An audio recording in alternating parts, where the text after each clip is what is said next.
Yeah, g'day and welcome back to the channel. You know, there's two kinds of people. Those who like grinding wheel covers for safety and those who don't care. Well, I'm in this group. But unfortunately, this cover doesn't really work for me. When I bought this Clarkson grinder, my mate had already made up this cover, but he wasn't really quite finished with it and hadn't made any way to mount it. So it ended up with just a bit of angle iron and getting stuck here. Now it sort of works, but Clarkson's a very flexible machine and you end up using a lot of different sizes and shapes of grinding discs. And for many jobs, you end up having to extend the spindle out and mount the wheel further out. And that was all very annoying with this mounting system. But luckily my mate Luke in Malta also has a Clarkson and had the same problem. Here's your next little Clarkson accessory. So these are laser cut parts for a grinding wheel cover with a vacuum attachment and cover plates to keep all the dust off the end of it.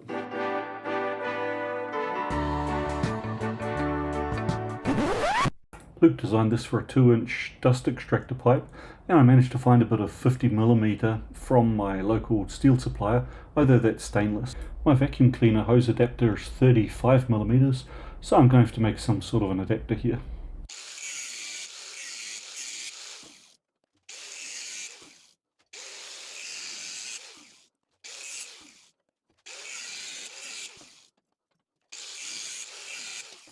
Right, to make my transition piece down to the smaller diameter, I'll just bend those and weld them back up. This is the size of my vacuum hose, and my first ever TIG welding of stainless. I think I was way too hot there, turned down the welder there. I suspect I'm going to end up thinking this is kind of overkill for a vacuum adapter. Right, let's crank up the trusty arc captain.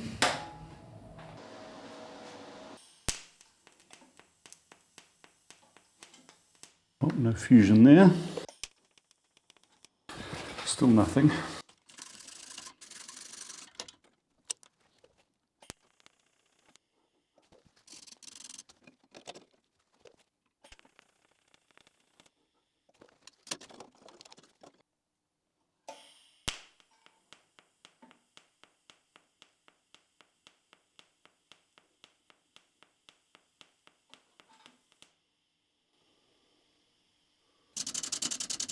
This is the first time I've ever used the pulse setting on a welder. Not sure if I'm doing it right or not, but it seems to be working at the moment. This is 2mm stainless steel, and I'm alternating between, I think, 56 and 28 volts on 2 Hertz pulse. Not sure how I'm going to fill that huge hole. Probably badly. Now the thing is, I don't have any stainless filler rod. Because it says you can weld mild steel and stainless together, I'm just going to use mild steel filler rod. Now I know that's going to cause carbon contamination and probably make for weak welds, but remember, this thing only holds a vacuum tube. I'm sure it's going to be stronger than the 3D print. Yep.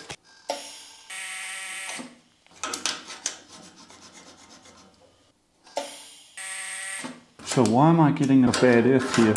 Okay, there's the issue. When this was assembled, it was assembled with a loose bolt. And now the copper braid has come loose from underneath that bolt. So it all just needs tightening back up.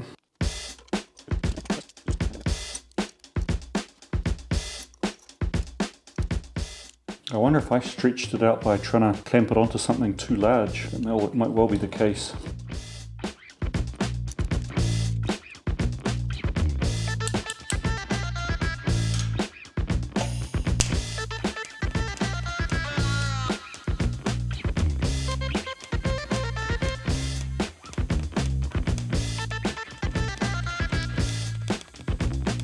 Okay, well that was actually a lot of fun. Now apart from that ugly blob where I had to fill that hole, the rest of it, I mean it's not going to win any awards, but it's quite a lot of fun doing that welding. Now I can start final assembly.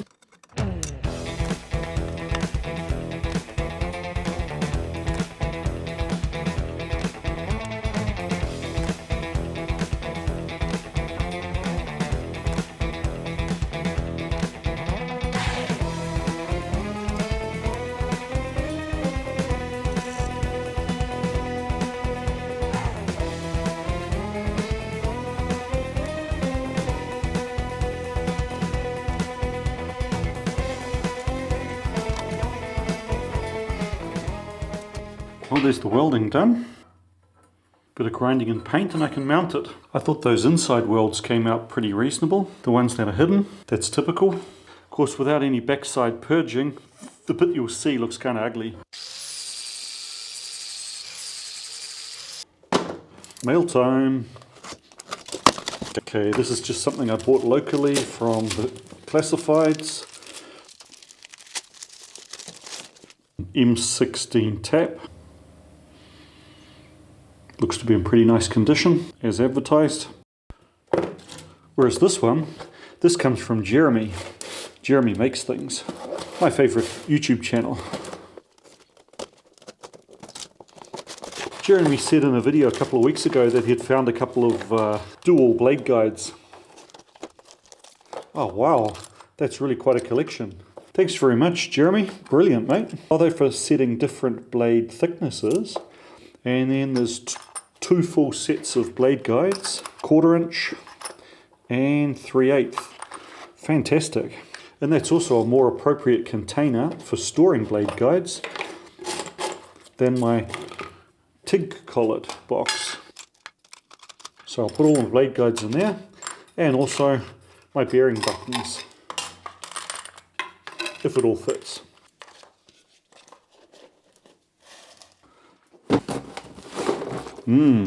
Weldmongers. That's Jody from Welding Tips and Tricks shop, isn't it? Now one of my Patreons, Paul, thought I needed some more accessories on the TIG torch. Oh, okay, stubby cups. No, I get it. Nice short ones.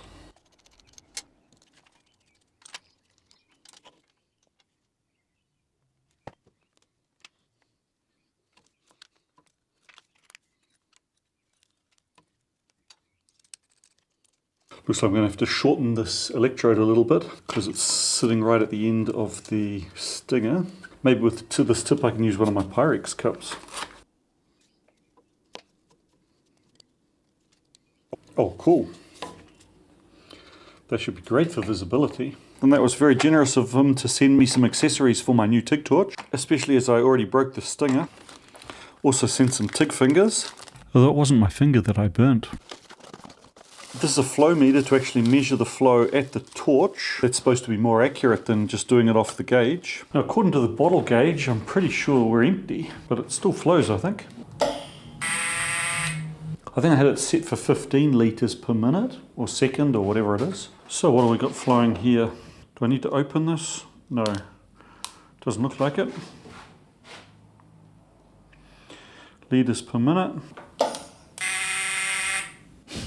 That bottle's empty.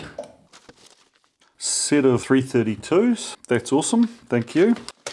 Oh, and a sticker. Not sure it applies to what I do, but I better stick it up straight away. So Paul, thanks very much for the improvement in my welding equipment. Really appreciate it.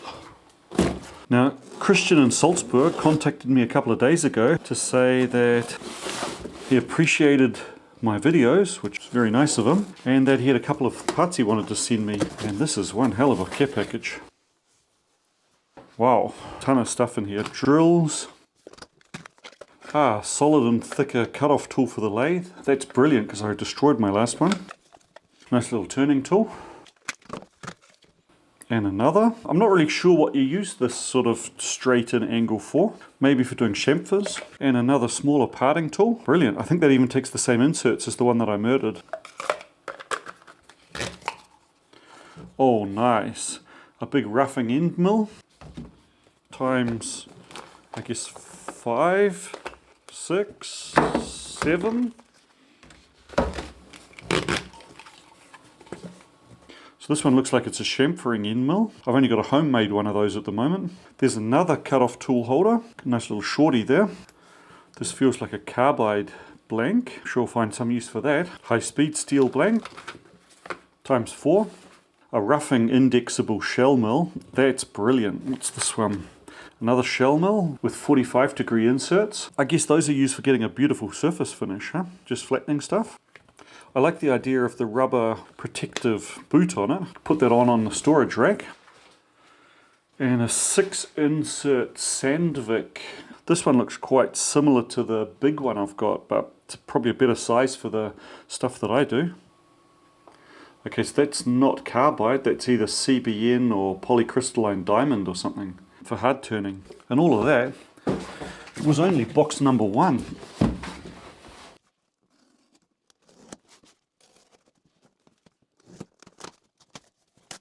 Looks like this is the main course. So this is a big pneumatic tapping tool. I guess these are designed for mounting a parallelogram arm to do automated tapping. Not sure how much of that I'm going to do in my basement, but good thing to play with. I'll have to do a video on that. Oh, cool. A valve, what are those things called in German? Ventilinsel, valve module, or there's a different name in English. I wonder if this one leaks less than the one that I'm already using. What have we got here?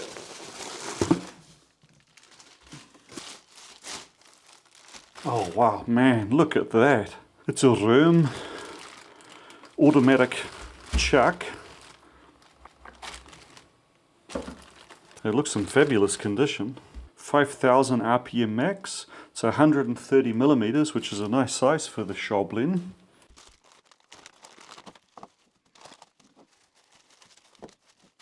Wow, Christian, that was an incredibly generous gift.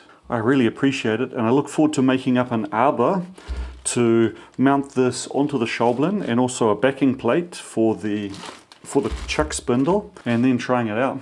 Because I bought an automatic chuck about a year ago. I did a video on this, but unfortunately it's got cracked cams inside it. Not really safe for usage. That is fantastic. Christian, I really appreciate your generosity, mate. That's awesome. Whereas this one is not actually for me.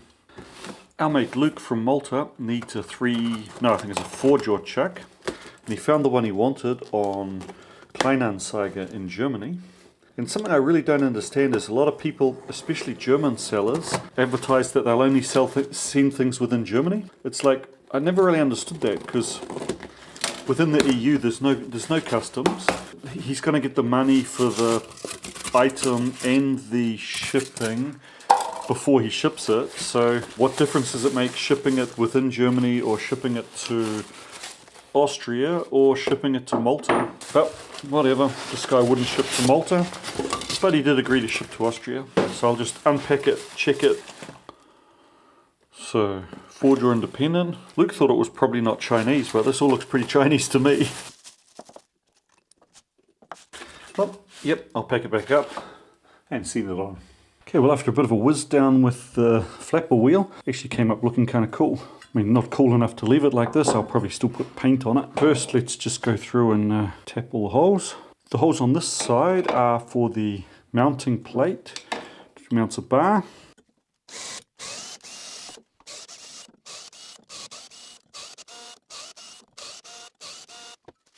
Whereas the ones on this side mount the cover plate.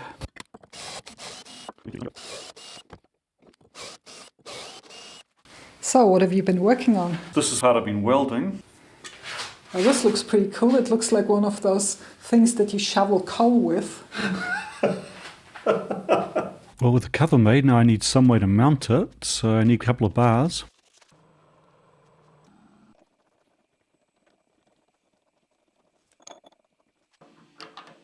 Now for a part as simple as this, I don't bother writing a program. I just use the lathe macros which Andy Pugh programmed. So in this case we'll start off with a facing macro. Right, we need tool number 4, that's 100 millimeters per minute. We're going to go into diameter 0. We'll go in 1/10 of a millimeter per revolution. We'll take 0.5 millimeter cuts and we'll keep going until we get to Z0. So it should take 6 passes.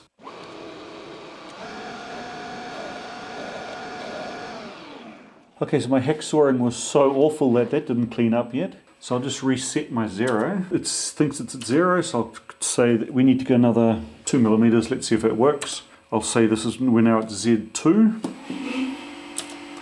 And let's go back and do the same cycle again.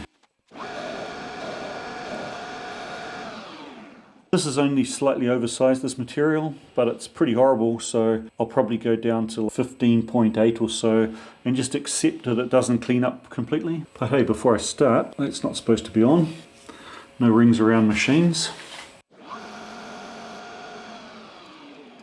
Okay, well, This bar doesn't want to chuck up round, it's really got such a terrible surface, but it's also so close to the dimensions I need that I really can't afford to keep grinding away at it to get that half cleaned up, so I think I'll switch to the 4-jaw.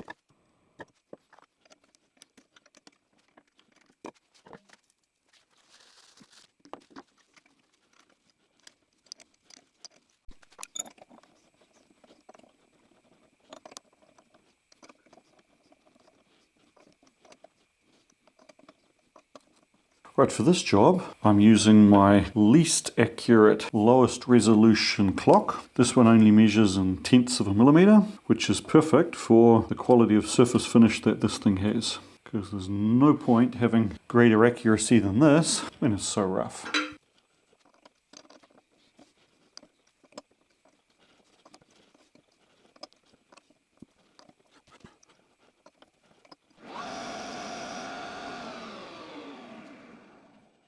Well, I'm not sure if that was worth the effort. It doesn't look any better than the way I set it up before.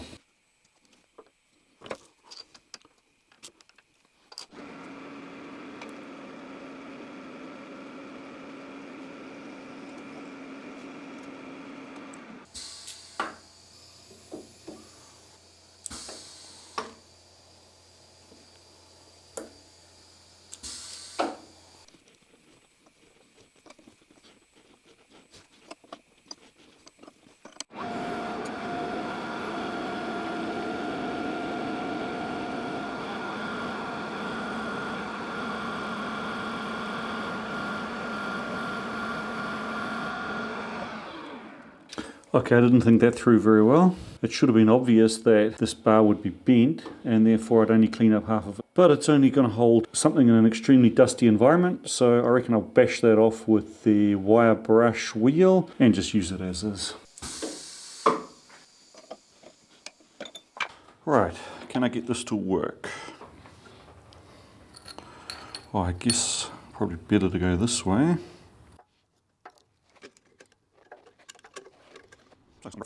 So, something roughly like that, I guess.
Hey, cool, that worked better than expected.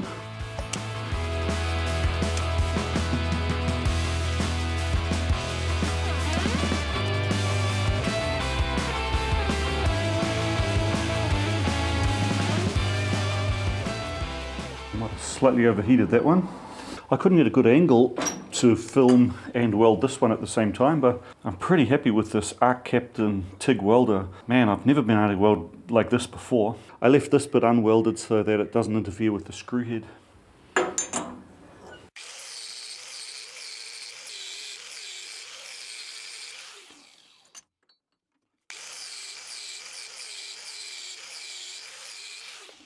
Okay, time to fit this up.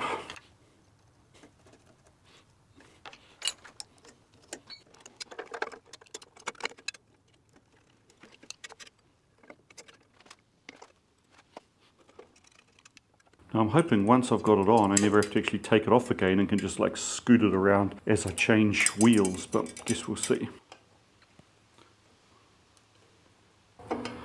Doesn't clamp very well. Maybe I assembled it wrong. It doesn't look like there's anything wrong with that thread. Ah, yeah, I guess it's supposed to push on this side.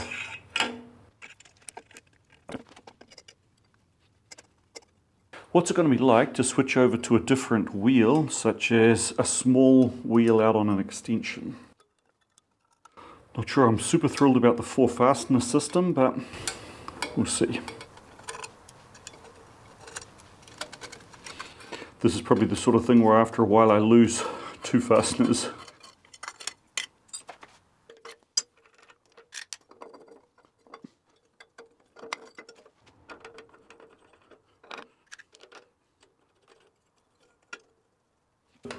Like this, it should also have a decent chance of picking up some of the dust coming straight down. The Clarkson table drive is this rack and pinion system where a part of the rack hangs over the back. The travel also extends far enough to expose the ways in both directions. And you tend to get a bit of grinding grit in there, which is obviously not good for the ways. So Luke also made up a set of little table extension covers for both ends. And all I need to do is just drill and tap a couple of holes to mount them.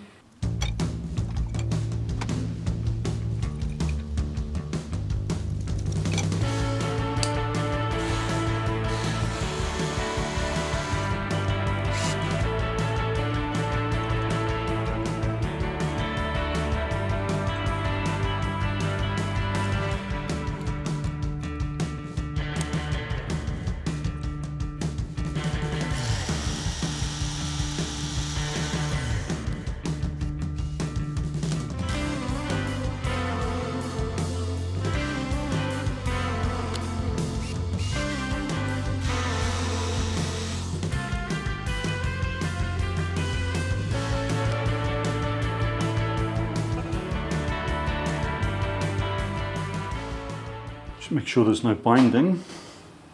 Oh, that's good. Sooner or later I'm also going to have to make some way covers for the x-axis because they're also always exposed and getting grit on them. Tell me guys, if this was your project, would you paint these parts? I'm definitely going to paint this hood, and I'm in kind of 2 minds as to whether to paint those end extensions or not. The locking knob also looks a bit scungy, so I'll give that a bit of a wire brush so it can get painted as well. Right, to address my more heinous crimes against the online welding community, I've thrown a bit of bog on it.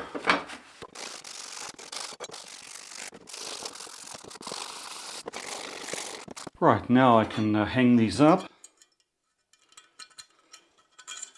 and throw some paint at them. I'll once again try and match the same colour that Clarkson's already painted in. Done this before and it worked out sort of halfway okay.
Right, now the first job with the new dust cover is going to be making a rotary broach. I've already turned up a blank out of high-speed steel. This is M48 or what's it called? HSSE, really hard stuff. Hard turned it on the lathe. There'll be a video on that coming up. Before I start, I'll just dress that wheel.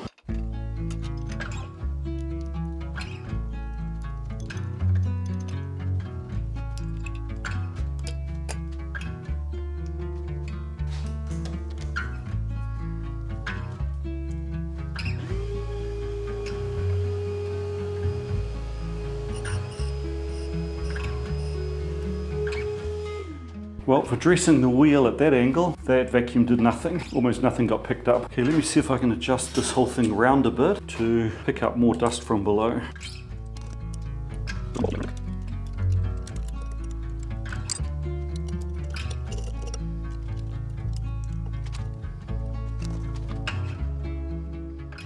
That's almost at the end of the cross slag travel, so I am going to have to put the spindle extension onto it.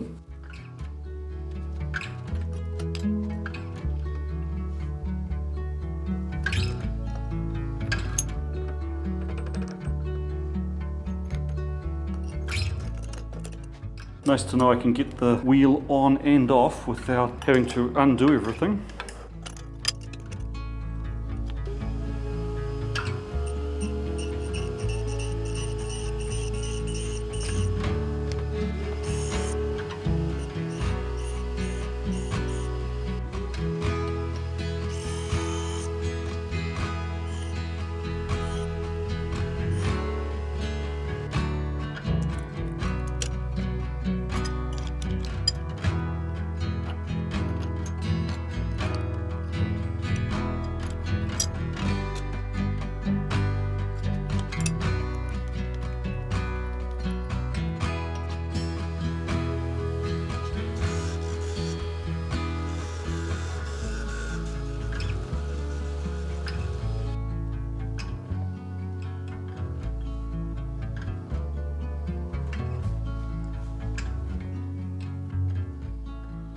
That's a nice fit, huh? I'm also really happy with the fit and function of this new hood system. Obviously, I didn't get the colour matched very well, but oh well, doesn't really matter.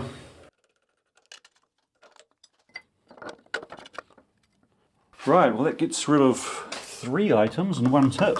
Just need to make up that one missing bolt, and then I'll be able to take the Clarkson right off here. So Luke, thanks a lot for making these parts, and thanks a lot for watching.